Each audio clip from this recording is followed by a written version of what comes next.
శ్రీమాత్రే నమః. ఈ వారం రాశిఫలాలు. కర్కాటక రాశి. ఉద్యోగ విజయాలు లభిస్తాయి. జీవిత ఆశయాలు నెరవేరుతాయి. వ్యాపార సమస్యల్ని అధిగమిస్తారు. వివాదాలకు ఆస్కారం ఇవ్వకండి. కొందరు ఇబ్బంది పెట్టే ప్రయత్నం చేస్తారు. అయినా సహనంతో వ్యవహరించండి. ఆత్మవిశ్వాసంతో సమాజంలో గుర్తింపును సాధిస్తారు.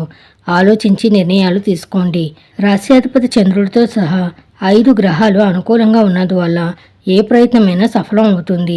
అనుకున్న పనులు అనుకున్నట్టు పూర్తవుతాయి. కొద్ది ప్రయత్నంతో ఆదాయం బాగా పెరుగుతుంది. ఆర్థిక పరిస్థితులు చక్కబడతాయి. ఉద్యోగంలోనే కాక కుటుంబానికి సంబంధించి కూడా కొన్ని ముఖ్యమైన బాధ్యతలు పూర్తి చేస్తారు.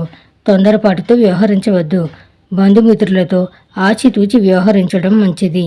వ్యక్తిగత సమస్య ఒకటి దానంతటా అదే పరిష్కారం అవుతుంది. పెద్దల జోక్యంతో ఆస్తి వివాదం పరిష్కారం అవుతుంది. వృత్తి వ్యాపారాలు నిలకడగా పురోగమిస్తాయి. ఉన్నత స్థాయి వ్యక్తులతో పరిచయాలు పెరుగుతాయి. సామాజికంగా కూడా ఆశించిన గుర్తింపు లభిస్తుంది. డబ్బు నష్టపోయే సూచనలున్నాయి. నవగ్రహ ధ్యాన శ్లోకాలను పఠించండి. శుభం భూయాత్.